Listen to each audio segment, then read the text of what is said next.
Chers résilients, l'heure est grave. C'est quoi cette nouvelle tendance dans la communauté? C'est quoi ce nouveau phénomène? Certains empruntent de l'argent et ne remboursent pas. De nombreux youtubeurs et influenceurs ont pris la parole à ce propos. Il y a Philippe Simo d'Investir au Pays qui parlait d'une personne qui lui aurait emprunté 40 000 € dans le cadre d'une transaction business et cette personne n'a toujours pas remboursé. Pareil pour Jean-Yves de l'investisseur africain qui a fait une vidéo où il parlait du cas d'une dame qui est en Occident qui a envoyé des fonds en Afrique, en Côte d'Ivoire à son frère pour que ce dernier puisse acheter des terrains et construire une maison pour qu'elle puisse y habiter une fois qu'elle serait sur place. Donc malheureusement rien n'a été fait dans ce sens. Il décriait ce phénomène dans une de ses récentes vidéos. Il y a également Maureen qui est sur Instagram principalement, qui parlait également d'un de ses proches, bon je ne sais pas si c'est plus proche, mais une personne dans son entourage à qui elle aurait prêté 5 000 € qui n'a toujours pas remboursé. Elle avait pris plein de trucs, Nana Wax, des trucs que je lui avais fait envoyer et tout ça. Et je dis non, ça la faut parce qu'elle devait payer, c'est Ngo qui paye les trucs. Je dis non, c'est pour ton anniversaire, garde. Est-ce que je t'ai dit garde 5 000 €? Il y a Dadju également qui a fait une vidéo dans ce sens où il demandait de taguer toutes les personnes qui nous doivent de l'argent. Vous allez mettre dans les commentaires, vous allez mentionner tous ceux qui vous doivent de l'argent. Tous ceux qui vous doivent de l'argent, mentionnez-les tout de suite. Je ne sais pas si vous également, vous pouvez faire ce même exercice. C'est-à-dire d'aller déjà dans les commentaires, taguer une personne qui vous doit de l'argent. Si vous avez l'audace, bien sûr, parce que ce n'est jamais évident de réclamer publiquement son argent. C'est un sacré exercice. Quoi qu'il en soit, c'est une nouvelle tendance dans la communauté qui soulève des problèmes de malhonnêteté et surtout d'immaturité, conduisant ainsi à une crise de confiance au sein de la communauté.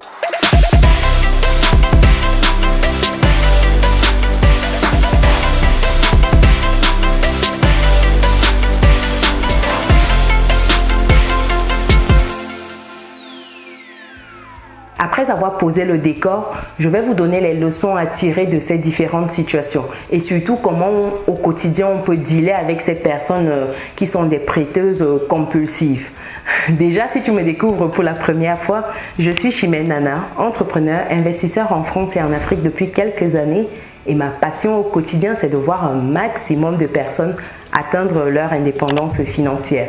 Et c'est dans ce but que je partage régulièrement du contenu de qualité sur cette chaîne afin que toi également tu puisses atteindre ta définition à toi de l'indépendance financière, ta définition à toi du bonheur. Et c'est dans ce sens que je t'invite à télécharger mon petit cadeau pour toi qui te donne 10 idées business que tu peux lancer aujourd'hui avec ou sans capital de départ, que tu sois en Occident ou en Afrique. Le livret est disponible dans le descriptif de cette vidéo. Comment ces différentes personnes qui prêtent de manière compulsive fonctionnent? C'est des personnes quand elles viennent te voir, elles ont des paroles mielleuses. C'est vraiment te caresser dans le sens du poil, te dire que tu es le plus beau, tout ce que tu veux, histoire de te mettre en confiance afin que tu puisses leur prêter de l'argent. Généralement, tout est validé. Même si tu leur dis oui, j'ai besoin de cet argent tel jour à telle heure, ils te disent oui, oui, c'est possible, oui pour tout. Généralement, c'est des personnes qui ne prennent pas le temps de cadrer au niveau des paramètres de remboursement. C'est un besoin d'argent tout de suite. Et pour ce faire, ces personnes acceptent quasiment toutes tes conditions. Pourquoi? Parce que c'est dans une situation où la personne veut à tout prix l'argent, tout de suite. Et c'est toujours ça le problème de la communauté, c'est qu'on planifie ses dépenses sur l'argent qu'on n'a pas. On planifie ses dépenses sur l'argent qui est dans la poche de d'autres personnes. C'est toujours un problème de gestion de finances, comme j'aime bien le dire. Parce qu'il est inadmissible que dans une communauté, qu'on fasse des prévisions sur un argent qu'on n'a pas.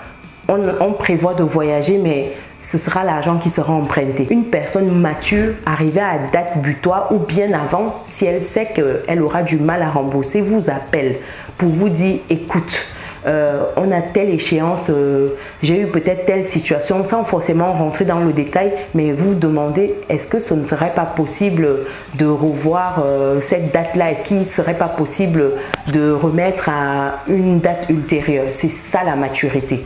C'est ça qu'il faut au quotidien.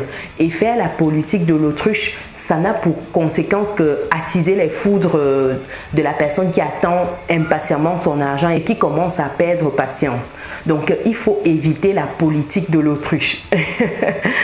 Il faut arrêter avec. Et il faut savoir que cette malhonnêteté, cette immaturité entraîne un phénomène qui n'est pas nouveau, celui de la crise de confiance.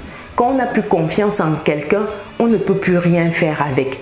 Imaginez-vous dans le cadre d'une activité, d'un business, vous perdez toute confiance en votre associé, en votre collaborateur. Il n'est plus possible de travailler avec une telle personne parce que vous serez toujours méfiant.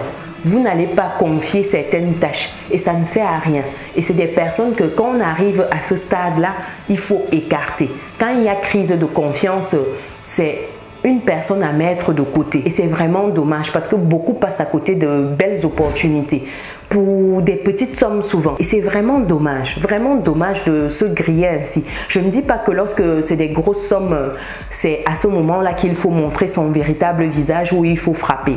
Non, non, non, c'est pas ce que je dis. Mais je dis c'est tellement fou de voir des gens perdre leur crédibilité pour des sommes de 10 000 francs CFA, 20 000 francs CFA, 100 000 francs CFA.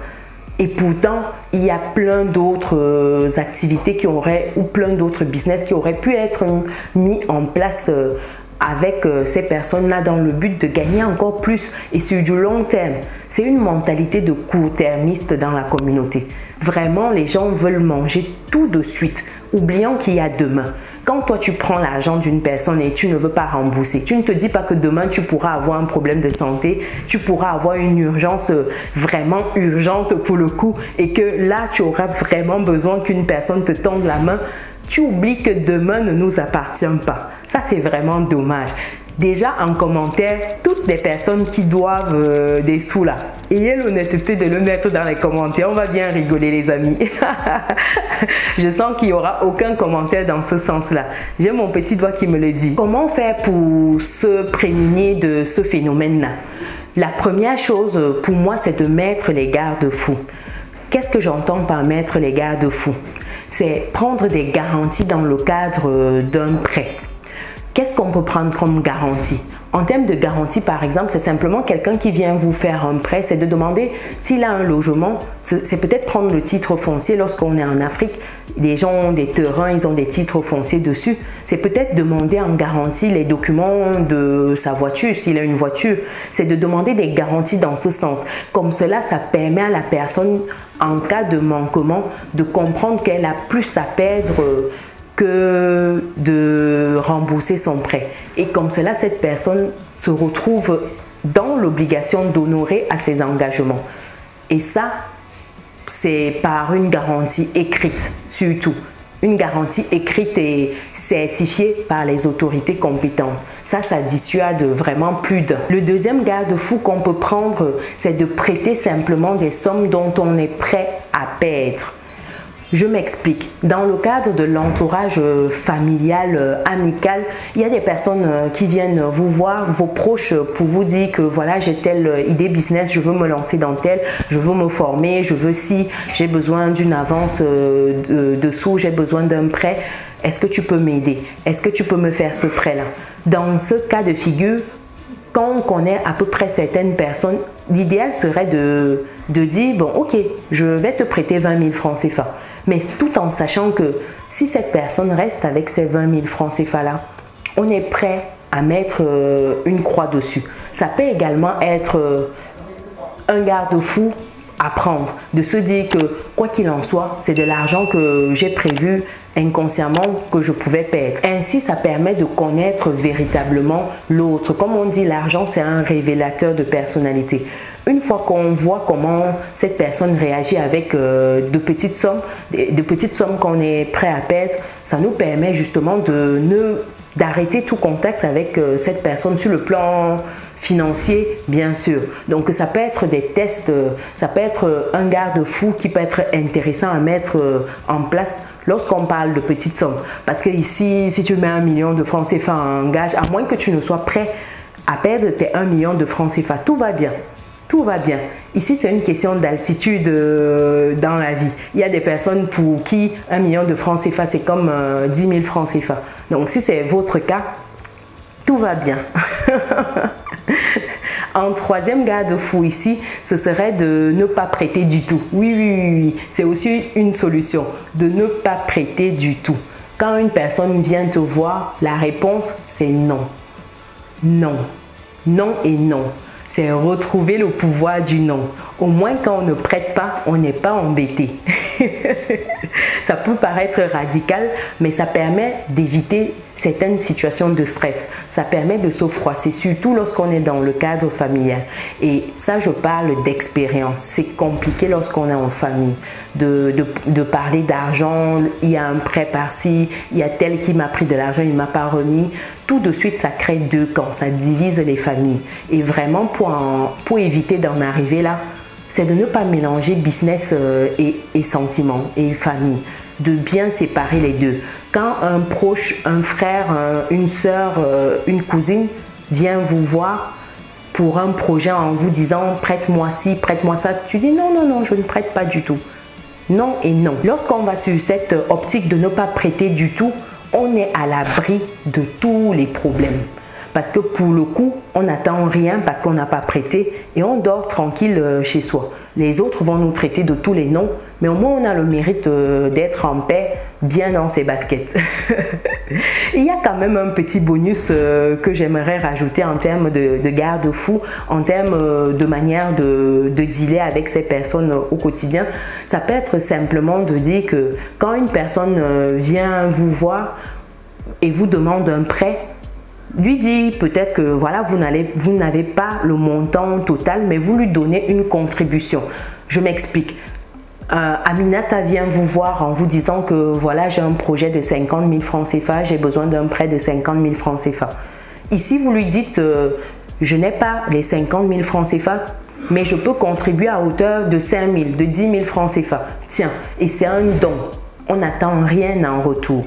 Et comme cela, Aminata va se chercher ailleurs pour le reste. Au moins, on est à l'abri d'attendre quoi que ce soit de la part d'Aminata. Et ça permet également d'éviter des situations de non-remboursement de son emprunt. Donc voilà un peu mon analyse face à ce phénomène qui sévit dans la communauté, ce phénomène de malhonnêteté, d'immaturité, parce qu'il faut le dire, il faut mettre les bons termes dessus. C'est de la malhonnêteté, c'est de l'immaturité d'emprunter de l'argent et ne pas rembourser. C'est vraiment dommage qu'on se retrouve à créer des crises de confiance parce que c'est une porte qui se ferme pour d'autres personnes. Lorsque tu viens auprès d'une personne emprunter de l'argent et tu ne rembourses pas, tu ne penses pas aux autres derrière toi. Tu penses uniquement à toi et à l'instant présent. Tu oublies que d'autres personnes demain n'auront pas accès au prêt parce que tu auras fermé cette porte-là. La personne sera devenue méfiante et vu que toi tu n'as pas remboursé, ne voudra plus prêter aux autres. Et pourtant les autres étaient peut-être de bonne foi. Et ça c'est vraiment dommage. C'est penser uniquement à soi et ne pas penser aux autres, ne pas penser long terme, ne pas penser à la communauté.